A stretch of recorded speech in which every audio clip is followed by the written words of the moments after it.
Hey everyone. I want to talk I want to dive into my experience with estrangement prior to having children.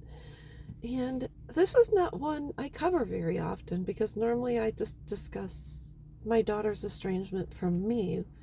And so I'm just going to lay it all out there. And why I think it's imperative for me to share this. I've talked about this before where I did not feel particularly close to my mom.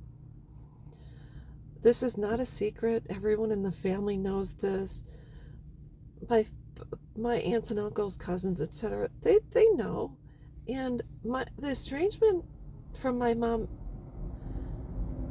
I probably have been disconnected from my mom for a very, very long time, even prior to joining the military.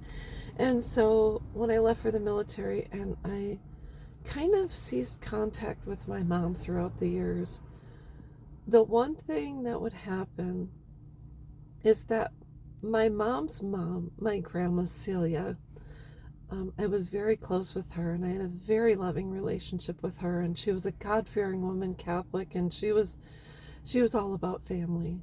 And so every time I would go see her, she would say, Lori, have you asked, she'd ask, have you talked to your mom? When was the last time you talked to your mom? And you only have one mom. And it was, she was always planting seeds. And I still would go see her. And it was tough. I'm not going to lie. It was really tough. So throughout the years, I would reconcile with my mom for my grandmother. And then we'd have a falling out and we'd disconnect. And it was kind of the same merry-go-round with my grandma and my mom and this and that. And so after a while, when it had been years, my sister said, Grandma wants to give you to give her a call. And I said, well, what for? She says, well, she wants to talk with you. Okay, so I called up my grandma. It was probably in June, July around that time. And she said, I need you to do me a favor. And I said, of course, Grandma, what is it? And she said, I need you to send your mom a birthday card. And I said, what do you want me to write in it? She says, well, I want you to write, I love you, I miss you, and I want to spend time with you. And there was an internal struggle going on because I love my grandma and I never disrespect or disobey her per se. And I thought about it. Finally, I decided to go by her house the following day. And I said, Grandma, I'm going to let you know that you are very warm, open, kind. You always give me hugs and kisses. And Grandpa was kind of cold. He wasn't as warm as you. And my mom kind of is, she's more like Grandpa, where she's kind of cold. And I said, your love is the love that makes me flourish and makes me grow. And so I'm just letting you know I'm unable to grant your request and send my mom a birthday card because those are your words and not my words. And I'm going to ask from this day forward that we refrain talking about my mom. They said the best thing you can do is pray, but I'm going to ask that you respect my decision at this time.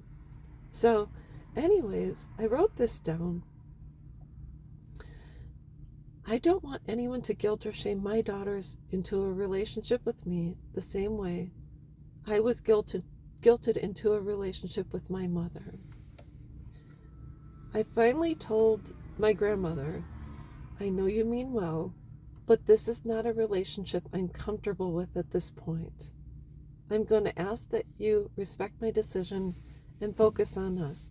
When I come over, we can talk about the weather, we could talk about who's having a baby, we could talk about weddings, we can talk about anything. Let's talk about your past and etc. But I'm just going to ask that you let go and let God. And so after that, my grandma actually never brought it up again. And that's just the way it was. We had a very loving and kind relationship, and I was able to communicate with my grandma in a very respectful and kind way. I didn't lash out and I didn't say, screw you. I love my grandmother. So, anyways, I just wanted to mention that. Um, I don't want anyone guilting my daughters. I don't want anyone to reach out to my daughters and say, hey, you should have a relationship with your mom. I want relationships that are reciprocal, in which people call me because they want to, spend time with me because they miss me. I I don't know. I've been there and I've done that. So I'm just sharing this so I can hopefully just open other people's eyes. I don't know. I've been there. So I know what it's like to be estranged and also to be estranged from. So that's all I wanted to share. I hope this helps someone else. I hope you're all having a good day. And I'll be back.